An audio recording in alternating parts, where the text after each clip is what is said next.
کسی کا احسان کیوں اٹھائیں، کسی کو حالات کیوں بتائیں۔ نعت میں تو پڑھتے ہیں نا، مگر اپنی زندگی کو آج اسکین کرنا ہے، مجھے بھی اور آپ کو بھی۔ میں خود جب بیان کی تیاری کر رہا تھا، مجھے خود بہت ساری باتیں سیکھنے کو مل رہی تھی۔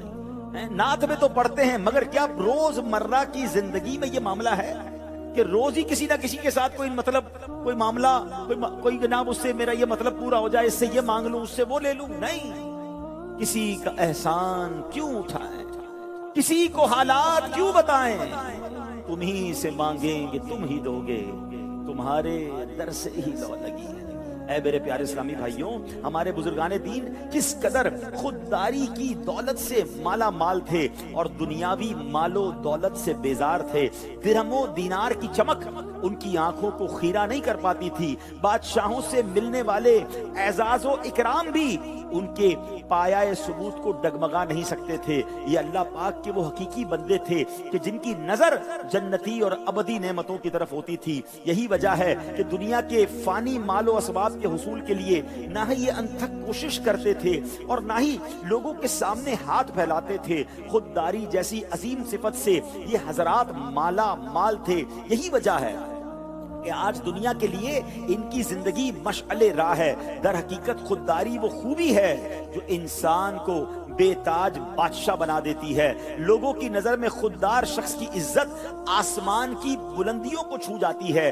ایسے شخص کے چاہنے والے ہمیشہ بڑھتے ہیں۔ یاد رکھیے، خوددار شخص کے چاہنے والے ہمیشہ بڑھتے ہیں، کم نہیں ہوتے۔ خوددار آدمی کے پاس آنے جانے میں کسی کو جھجک محسوس نہیں ہوتی، کیونکہ ایسا شخص بے ضرر ہوتا ہے۔ اور یہی وجہ ہے کہ خوددار لوگوں کے لیے، خوددار شخص کے لیے لوگوں کا خلوص جو ہے وہ ہمیشہ باقی رہتا ہے۔ خودداری کی عظمت، سبحان اللہ، اللہ نے قرآن مجید فرقان حمید میں ایک بڑا کمال کا واقعہ یا خوبصورت اوصاف بیان کیے، اس طرف بھی جاتے ہیں، مگر ایک ذرا قول سنیے، ایمان تازہ ہو جائے گا۔ حضرت ابو اسامہ رحمت اللہ تعالی فرماتے ہیں کہ حضرت مسعر بن کدام رحمت اللہ تعالی نے مجھے مخاطب کرتے ہوئے فرمایا کہ سرکہ اور ترکاری پر راضی رہنے والے کو لوگ غلام نہیں بنا سکتے۔ یعنی جس کا کھانا پینا ہی سادہ ہے، جس کے خرچے ہی زیادہ نہیں ہیں، جس کو دنیا کی آسائشوں کے پیچھے بھاگنا نہیں ہے، اس بندے کو کوئی غلام نہیں بنا سکتا۔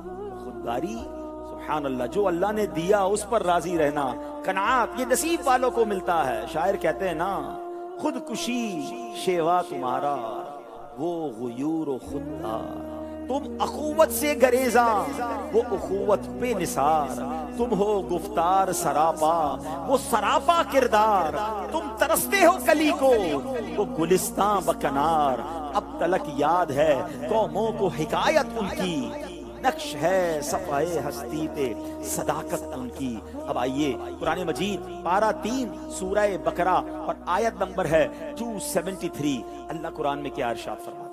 بسم اللہ الرحمن الرحیم، للفقراء الذین احصروا فی سبیل اللہ لا یستطیعون ضربا فی الارض یحسبهم الجاہل اغنیاء من التعفف تعرفهم بسیماهم لا يسألون الناس الحافا وما تنفقوا من خیر فإن اللہ به علیم۔ آسان ترجمہ قرآن کنز العرفان، اللہ کریم ارشاد فرماتا ہے ان فقیروں کے لیے جو اللہ کے راستے میں روک دیے گئے، وہ زمین میں چل پھر نہیں سکتے، نا واقف انہیں سوال کرنے سے بچنے کی وجہ سے مالدار سمجھتے ہیں، تم انہیں ان کی علامت سے پہچان لوگے، وہ لوگوں سے لپٹ کر سوال نہیں کرتے، تم جو خیرات کرو اللہ اسے جانتا ہے۔ اس آیت کے تحت تفسیر قرآن صراط الجنان میں قبلہ مفسر قرآن مفتی قاسم صاحب دعوت برکاتہم العالیہ لکھتے ہیں کہ گزشتہ آیات میں صدقہ دینے کی ترغیب دی گئی، یہاں بتایا گیا کہ ان کا بہترین مصرف، یعنی آپ کے صدقہ خیرات کا بہترین مصرف وہ فقراء ہیں جنہوں نے اپنی جانوں کو جہاد اور طاعت الہی کے لیے روک رکھا ہے۔ یہ آیت اہل صفہ کے حق میں نازل ہوئی. ان حضرات کی تعداد 400 کے قریب تھی. یہ ہجرت کر کے مدینہ طیبہ حاضر ہوئے. ان کے پاس نہ مکان تھا، نہ پراپر لباس تھا، نہ کنبہ قبیلہ تھا، نہ ان کی شادیاں ہوئی تھی. یہ تمام وقت اللہ کی عبادت میں صرف کرتے تھے. رات میں قرآن کریم سیکھنا، دن میں جہاد کے کام میں رہنا ان کا شب و روز کا معمول تھا. انہی حضرات کی صف میں وہ مشائخ، علماء، طلباء اور خادمین بھی داخل ہیں کہ جو دینی کاموں میں مشغولیت کی وجہ سے کمانے کی فرصت نہیں پاتے. یہ لوگ اپنی عزت و وقار اور مروت کی وجہ سے لوگوں سے سوال بھی نہیں کر پاتے اور اپنے فقر کو چھپانے کی بھی کوشش کرتے ہیں. لوگ اس وجہ سے سمجھ رہے ہوتے ہیں کہ ان کا تو گزارا بڑا اچھا ہو رہا ہے، یہ سوال تو نہیں کر رہے، مگر یہ خوددار ہوتے ہیں. حقیقت حال اس کے برعکس ہوتی ہے. اگر کچھ غور سے دیکھا جائے تو ان لوگوں کی زندگی کا مشقت سے بھرپور ہونا یہ تو قرائن سے ثابت ہے.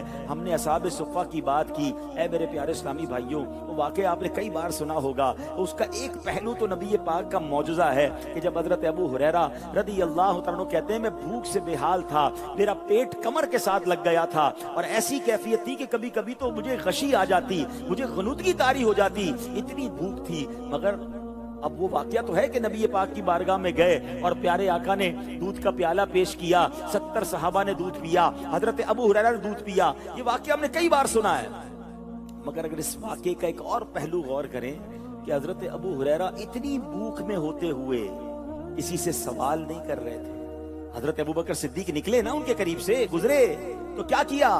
حضرت ابو ہریرہ نے حضرت ابو بکر صدیق رضی اللہ عنہ سے کوئی شرعی مسئلہ پوچھا. یہ نہ بتایا کہ بھوک ہے، یہ نہ بتایا کہ کچھ کھانا ہے. خودداری نے اس بات کی اجازت نہ دی. اللہ اکبر. جب نبی پاک علیہ الصلوۃ والسلام تشریف لائے تب بھی حضرت ابو ہریرہ نے کچھ نہ کہا. مگر کونین کے والی تو دل کے حالات جانتے ہیں نا. میرے آقا نے حضرت ابو ہریرہ کو دیکھتے ہی پہچان لیا کہ وہ بھوک سے بے حال ہیں. حضرت ابو ہریرہ کو نبی پاک ساتھ لے گئے اور سبحان اللہ پھر کیا ہوا کہ حضرت ابو ہریرہ کے ہاتھوں سے ہی نبی پاک نے 70 صحابہ کو دودھ بھی پلوایا. سب کا پیٹ بھر گیا.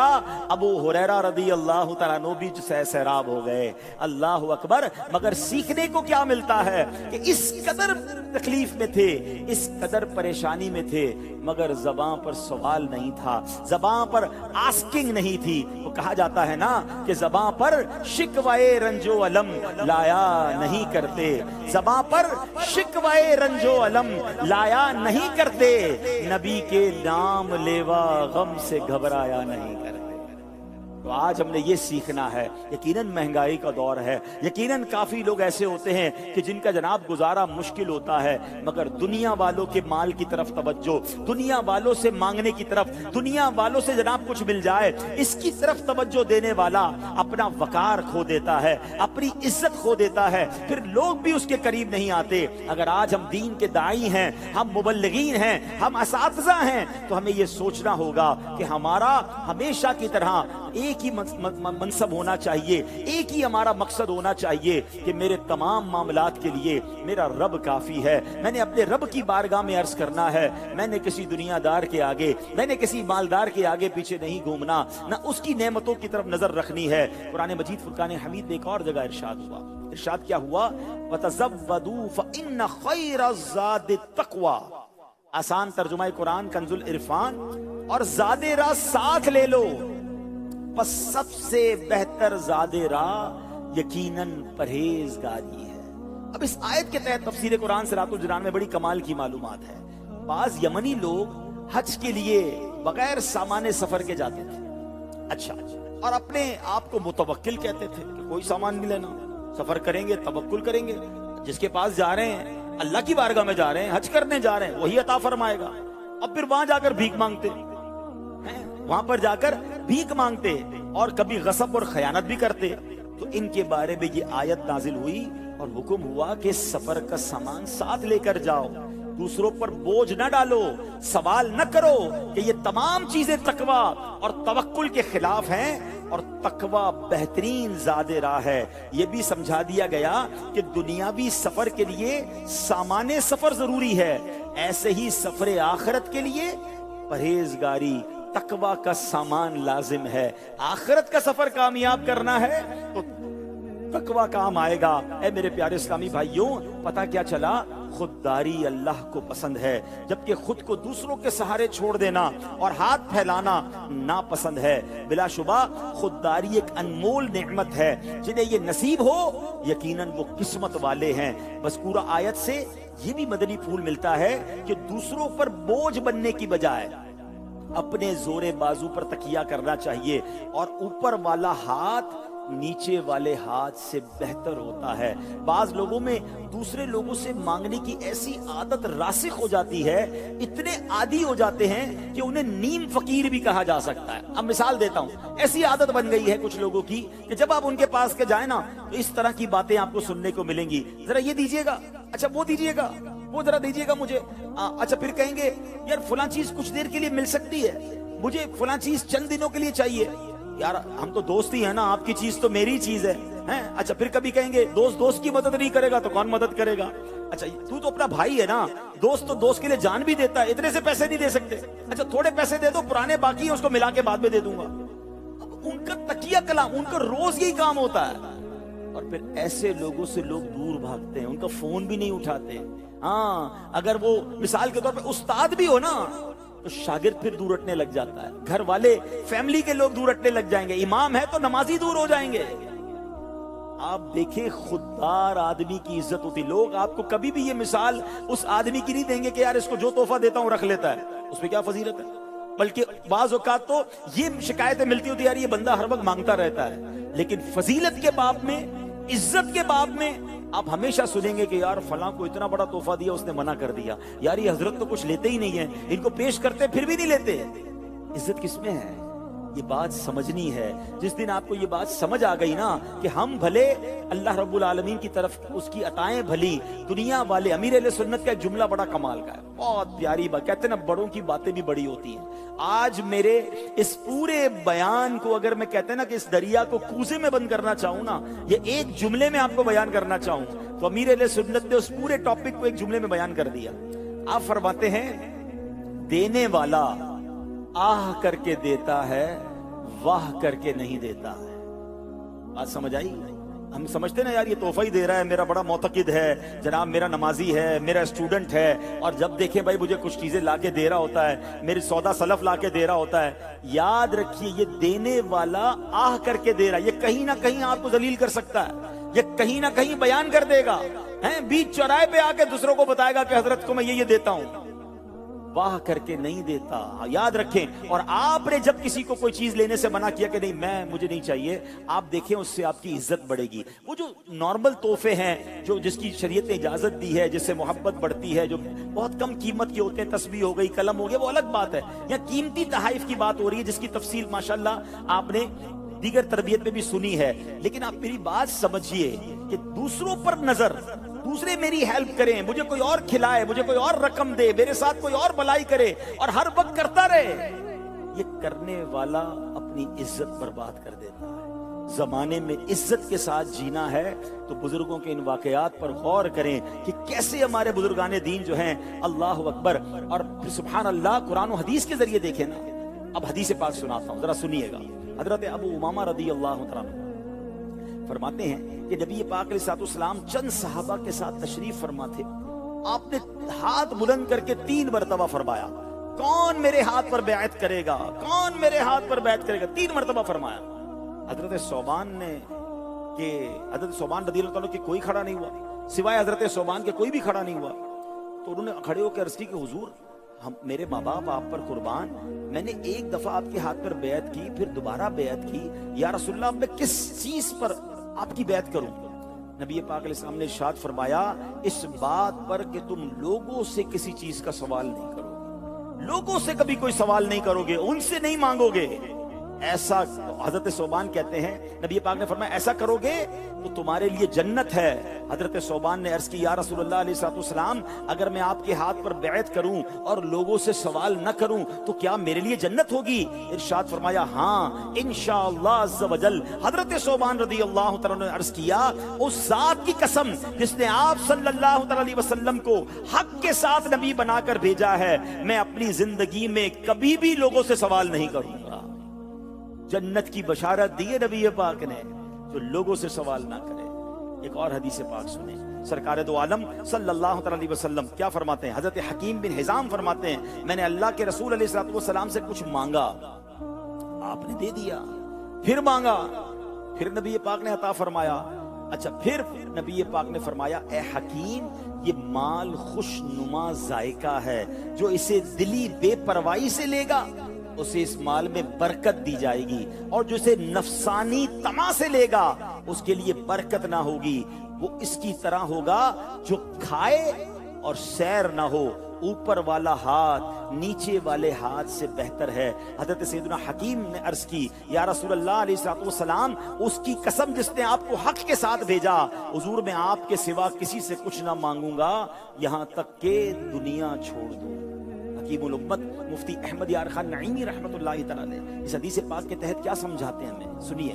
آپ فرماتے ہیں زمانہ جاہلیت میں لوگ مانگنے کو عیب نہیں سمجھتے تھے، بلا ضرورت بھی دستے سوال دراز کر دیتے تھے۔ نو مسلم حضرات اسی عادت کے مطابق اولاً مانگتے تھے۔ نبی کریم علیہ السلام اکثر انہیں دے کر پھر سوال سے منع کرتے تھے۔ اے میرے پیارے اسلامی بھائیوں، یاد رکھیے جو صبر و قناعت کے ساتھ مال لے، اس طرح کے ناجائز کی طرف نظر نہ اٹھائے اور جائز مال کی بھی ہوس نہ ہو، تو اگرچہ اس کے پاس مال تھوڑا ہوگا اس میں برکت ہوگی، کیونکہ اس میں اللہ پاک اور اس کے پیارے حبیب علیہ السلام کی رضا شامل ہوگی۔ خیال رہے کہ مال کی زیادتی اور ہے اور برکت اور ہے، یہ بڑا پرابلم ہے۔ آج لوگ کہتے ہیں جس کے پاس گاڑیاں ہیں، بنگلہ ہے، بہت پیسے، اس کو بڑی برکت ہے۔ نہیں، مال کی زیادتی اور ہے، مال میں برکت اور ہے۔ مال کی زیادتی کبھی ہلاک کر دیتی ہے، مگر برکت مال میں جو ہوتی ہے وہ دین و دنیا میں رحمت کا باعث ہوتی ہے۔ برکت والا تھوڑا پانی بھی پیاس بجھا دیتا ہے اور بہت سا پانی بعض اوقات ڈبو دیتا ہے۔ تو کوانٹٹی میں برکت نہیں ہے، یہ جملہ یاد کر لیں، کوالٹی میں برکت ہے، تعداد میں برکت نہیں ہے، معیار میں برکت ہے۔ تھوڑا بھی ہو اور برکت والا ہو تو وہ بعض اوقات بہت سارے سے زیادہ ہوتا ہے۔ تو مانگ کر کسی اور سے جناب مال لے کر یا ہوس کے ساتھ مال کما کر بھی ہم برکت حاصل نہیں کر پاتے۔ اے میرے پیارے اسلامی بھائیوں، اب بڑی پیاری بات مفتی صاحب نے فرمایا اوپر والا ہاتھ سے مراد دینے والا ہے اور نیچے والے ہاتھ سے مراد مانگ لینے والا ہاتھ ہے، مانگ کر لینے والا ہاتھ ہے۔ یہاں دینے اور لینے سے بھیک مراد ہے، اولاد کا ماں باپ کو پیش کرنا، مرید کا اپنے پیر کو کوئی ہدیہ پیش کرنا، تو یہ اس کے منافی نہیں ہے، یہ اور چیز ہے۔ انصار صحابہ بھی نبی پاک کی بارگاہ میں تحائف لایا کرتے تھے، یہ اور ہے۔ تو سبحان اللہ، بڑی پیاری بات فرمائی مفتی صاحب نے کہ ہماری کھالوں کے جوتے بنے اور رشتہ جان یعنی سانس کے تسبے بن جائیں اور نبی پاک علیہ السلام اسے استعمال فرما لیں، تو بھی ان کے جو حقوق ہیں اس حق کا کروڑواں حصہ بھی ادا نہیں ہوگا۔ حضور سے نہیں مانگیں گے تو کس سے مانگیں گے؟ اور سبحان اللہ، یہاں مانگنا ہے اور دنیا والوں سے مانگنے کی بات ہو رہی ہے، ورنہ نبی پاک سے تو انشاءاللہ جیتے جی بھی مانگیں گے، قبر میں بھی مانگیں گے، محشر میں بھی مانگیں گے۔ ساری دنیا شفاعت کی خیرات سرکار سے مانگے گی نا، تو یہاں یہ مراد نہیں ہے دنیا والوں کے سامنے سوال کرنا، یہاں اس سے یہ مراد ہے۔ اب میرے پیارے اسلامی بھائیوں، اب بزرگان دین کے کچھ واقعات سنتے ہیں اور مزید ایمان کو تازہ کرتے ہیں۔ حضرت احمد بن محمد بن بزار رحمت اللہ تعالی فرماتے ہیں ایک مرتبہ عاشورے کی رات تھی کہ میں ایک مسافر خانے میں داخل ہوا، وہاں ایک درویش جو کی روٹی نمک کے ساتھ کھا رہا تھا۔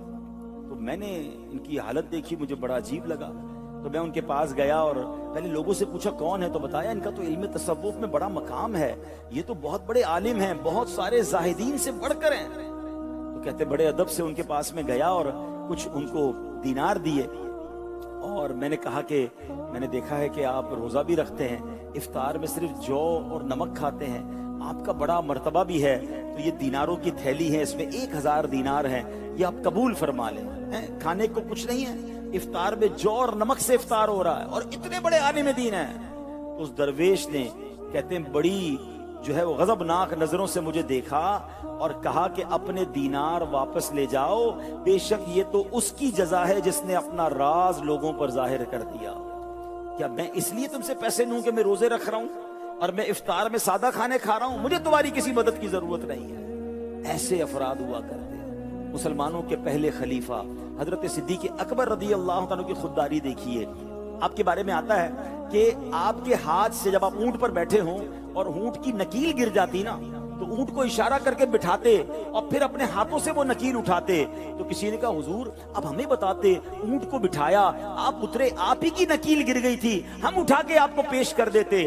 حضرت ابوبکر صدیق فرماتے ہیں کہ میں نے نبی پاک علیہ الصلوۃ والسلام سے مجھے حکم دیا تھا میرے آقا نے کہ میں کسی سے سوال نہ کروں. خودداری کا عالم دیکھیں, اپنی چیز ہے, کسی اور سے نہیں مانگ رہے. ہم تو بازو کا کہتے ہیں ذرا میرا یہ قلم اٹھا دیں, میرا یہ کام کر دیں. علماء فرماتے اپنی چیز کے بارے میں بھی سوال کرنا چھوڑ دو تو انشاءاللہ کبھی دوسرے کی چیز مانگنے کی نوبت ہی نہیں آئے گی.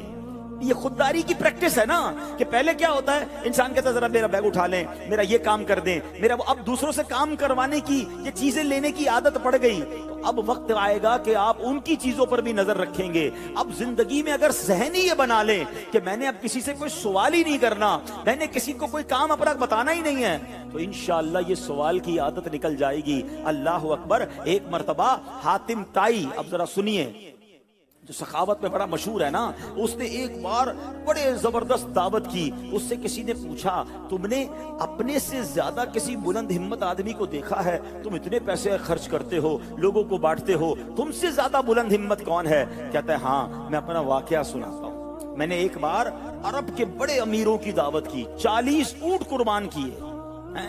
اچانک دعوت تیاری ہو رہی تھی تو میں ذرا جنگل کی طرف گیا تو دیکھا ایک لکڑہارا جو ہے وہ لکڑیاں کاٹ رہا تھا. تو میں نے اس لکڑہارے سے کہا آج حاتم طائی نے دعوت کی ہے, تم نہیں گئے اس کی دعوت؟ خود حاتم طائی اس لکڑہارے سے پوچھ رہا ہے جو لکڑیاں جنگل میں کاٹ رہا ہے. قریبی دعوت ہو رہی ہے, 40 اونٹ پک رہے ہیں, دیگیں چڑھی ہوئی ہیں. ادھر تو جس کو دعوت نہ وہ پہنچ جاتا ہے, دعوت میں نہ بلائیں تو موڈ آف ہو جاتا ہے کہ یار سب کو بلایا ہمیں نہیں بلایا. یعنی دوسروں کی دعوت پر نظر ہے, دوسروں کی شادی پر نظر ہے, دوسروں کی تقریبات پر ہماری کیوں نظر ہے کہ وہ اس نے ہمیں کیوں نہیں بلایا, اتنا بڑا پروگرام کیا ہمیں نہیں بلایا. نہیں میرے پیارے اسلامی بھائیو, سنیے, وہ لکڑہارے سے خود حاتم طائی پوچھتا ہے تم حاتم طائی کی دعوت میں نہیں گئے؟ اتنی بڑی دعوت ہے. تو اس نے کہا جو شخص اپنی محنت سے روٹی کھاتا ہے وہ حاتم طائی کا احسان نہیں اٹھاتا. کیا کمال کا جملہ ہے. حاتم طائی کو ہی جواب دے رہا ہے کہ جو بندہ اپنی محنت سے روٹی کماتا ہے وہ حاتم طائی کا احسان نہیں اٹھاتا. خود حاتم طائی کہتا ہے اپنے سے بڑھ کر اگر میں نے کسی ہمت والے کو دیکھا ہے تو وہ لکڑہارے کو دیکھا.